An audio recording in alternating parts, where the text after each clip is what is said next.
Hello everyone and welcome to Nervous Nessie. So I am back home after my trip, my wonderful Wizard of Oz trip.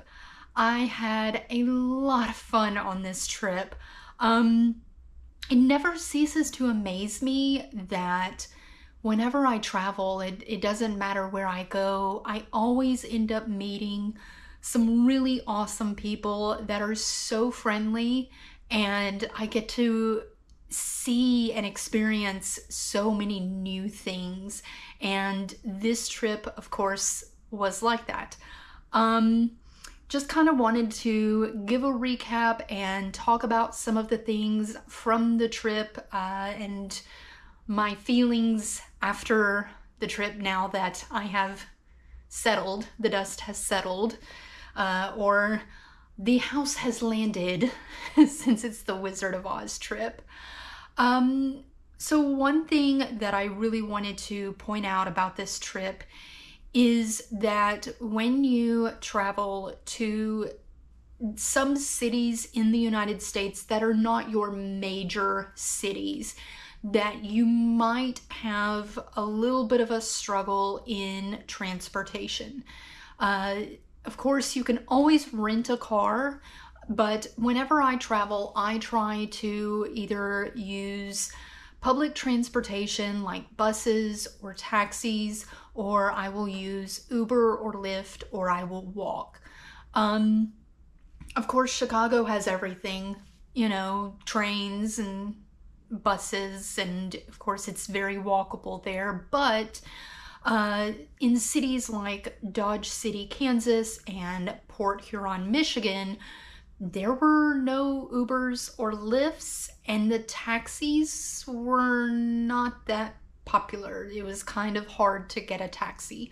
I will say that looking back in Dodge City, I got very lucky that whenever I arrived at the airport there, that there was a taxi already there. I didn't have to get online and look up a taxi and call. They happened to be in the parking lot, so I got very lucky there.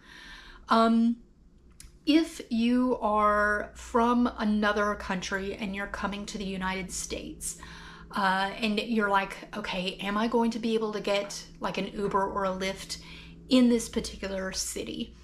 I would say that a good rule would be, if you're going to a city that has a major ball team, whether it is baseball, basketball, American football, if there is a major sports team in that city, then there's a good chance you are going to be able to get a Lyft or an Uber, because the ball teams bring in tourists.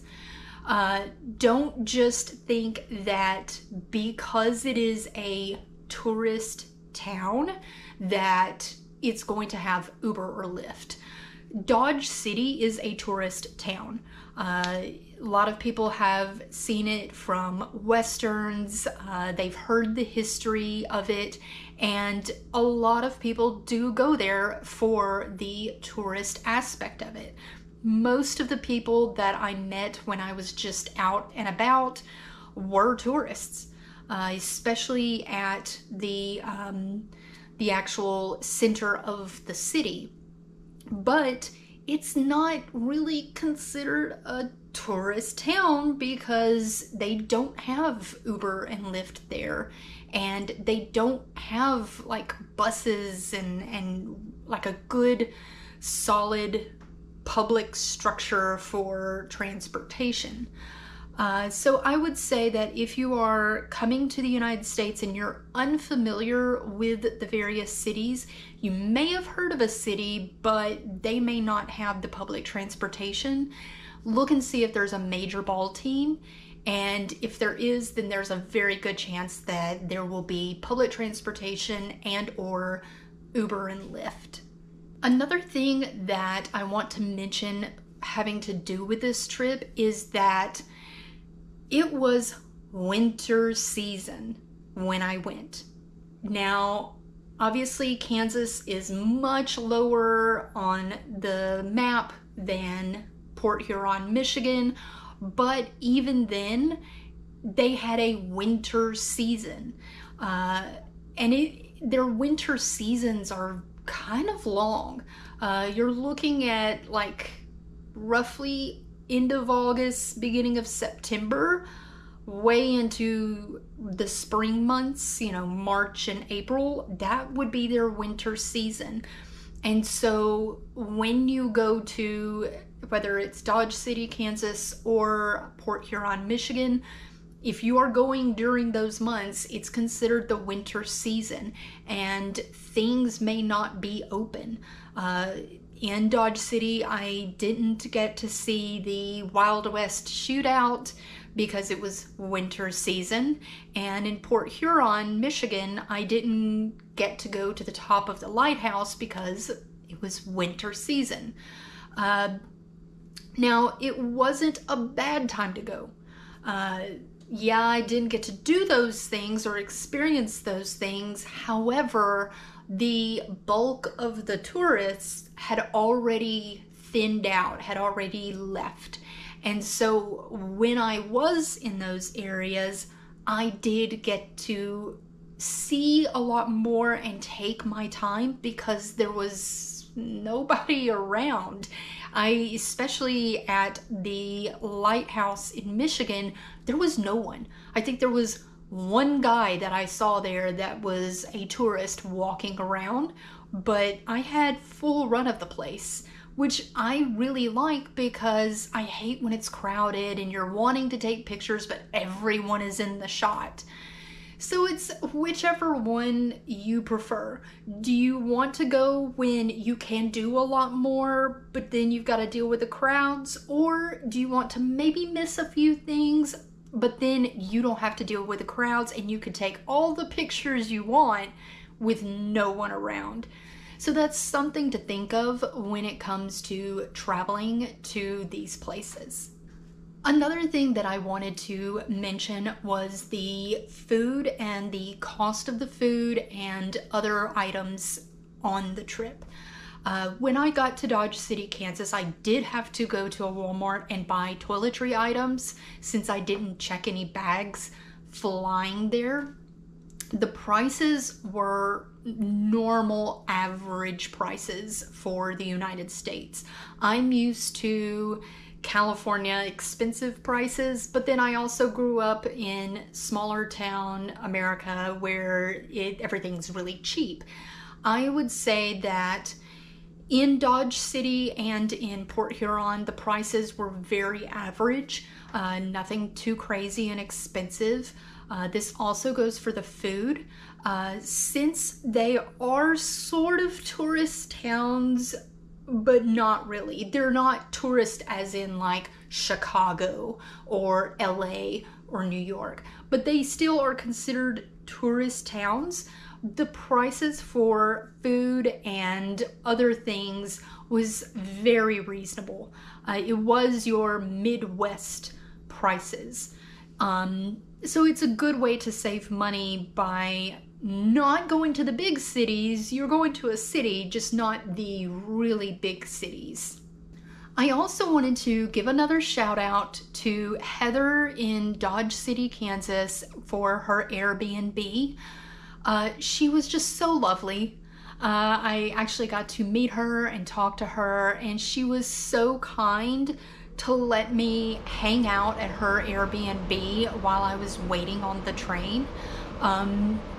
She, was checking up on me. Do you need anything? How's the trip going? How did you like, this or that? She was very nice. I would say if you're going to go to Dodge City, Kansas, make sure you look up her Airbnb. It's the Get the Heck into Dodge Airbnb.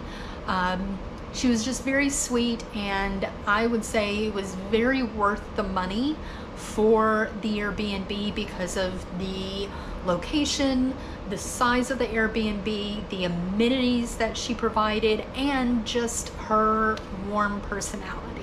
I really enjoyed Chicago this time. I wanted to make sure I went to places that I hadn't been to in the previous times I've been to Chicago.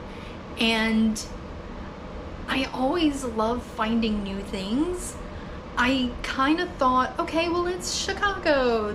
How much can you really see and do there? Because a lot of cities are like that, where you're like, okay, how much can I really see and do in a short amount of time? And I was very pleasantly surprised to find that there was a lot that I could see and do, and a lot of it was free.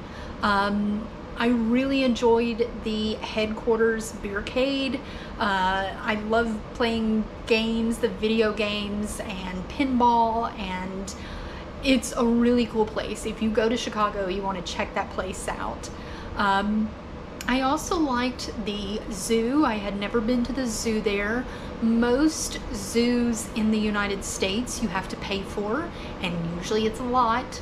You know, $60 to $100 something per person, but the zoo in Chicago, the Lincoln Park Zoo, is free, which is really nice. And you can come and go as you please. I went into the zoo, saw some things, needed to come out of the zoo so I could go and meet my appointment for the conservatory, and then once I got through with the conservatory, I went back into the zoo to finish it up. To make sure I saw everything. The conservatory was free, and that's both of the conservatories, the Lincoln Park Conservatory and the other one. I can't remember. I'm still pretty tired from the trip. Yeah, there's so much to see and do in Chicago, and if you do your research, you can find all kinds of stuff you can do for free. I feel like even if you don't go to some places like to the conservatories, just walking around Chicago and taking in the scenery, it's a wonderful way to spend the day. And the views in Chicago never get old. I hope everyone enjoyed the Wizard of Oz videos. If you have any questions on anything that you saw in the videos, feel free to leave those in the comments below, and I will try to get to them as soon as I can. If you have any experience in either of the 3 cities, whether it's Dodge City, Kansas, Chicago, Illinois, or Port Huron, Michigan, then I would love to read your comments. And I don't know where I'm gonna go on my next trip, but if you would like to know when the next video comes out, then subscribe. But until then, bye.